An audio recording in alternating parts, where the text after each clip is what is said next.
नमस्कार साथियों। मुर्गी पालन करते समय हमें बहुत सी बातों का ध्यान देना पड़ता है। अगर हम ऐसे ही मुर्गी पालन शुरू कर देते हैं तो हमारा बहुत ज़्यादा नुकसान होने का खतरा बना रहता है।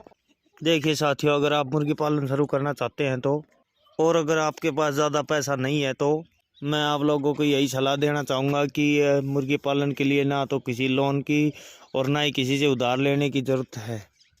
आप लोगों के पास जितना पैसा है उसी से आप मुर्गी पालन शुरू कर सकते हैं।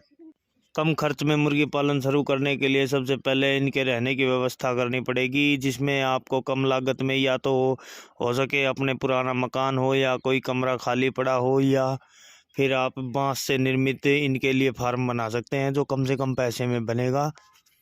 लेकिन अगर आपका बजट ज़्यादा है तो आप बड़े पैमाने पर भी मुर्गी फार्म कर सकते हैं। इसके लिए बड़ा फार्म भी बना सकते हैं। ज़्यादा पैमाने पर मुर्गी पालन शुरू करने से पहले आपको कुछ महत्वपूर्ण बातों पर ध्यान देना चाहिए, जैसे कि जिस ब्रीड का आप मुर्गी पालन करेंगे उसकी डिमांड आपके क्षेत्र में है कि नहीं। देखिए दोस्तों, मार्केट को जाने के बिना ज़्यादा पैमाने पर मुर्गी पालन करते हैं तो जब मुर्गियाँ तैयार हो जाती हैं और उनको आप सेल नहीं कर पाते हैं तो आपको बहुत सी दिक्कतों का सामना करना पड़ सकता है। इसलिए आपको ज़्यादा पैमाने पर मुर्गी पालन करने से पहले इन बातों को जान लेना चाहिए।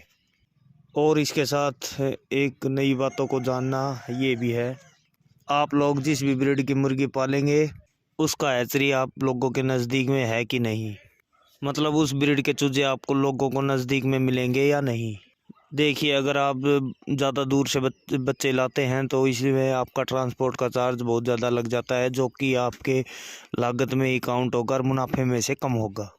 और एक सबसे प्रमुख कारण ये भी है कि अगर आप ज़्यादा दूर से बच्चे लाते हैं तो उसमें मॉर्टेलिटी होने का ज़्यादा खतरा रहता है। इसलिए आप लोगों को ये बातें बहुत ही अच्छी प्रकार से ध्यान देना है। अगर मेरे भाइयों आप लोगों के पास पैसे नहीं कम हैं तो मैं तो यही सलाह दूंगा कि आप शुरुआत में 10 से 15 मुर्गियों से ही शुरुआत करें, जिससे आपको मुर्गी पालन की अच्छी तरह से नॉलेज हो जाएगी और आपको बीमारियों के बारे में पता चल जाएगा, इनकी मार्केट के बारे में पता चल जाएगा और अच्छी तरह से रख रखाव के बारे में पता चल जाएगा, जिससे आपको नुकसान नहीं होगा।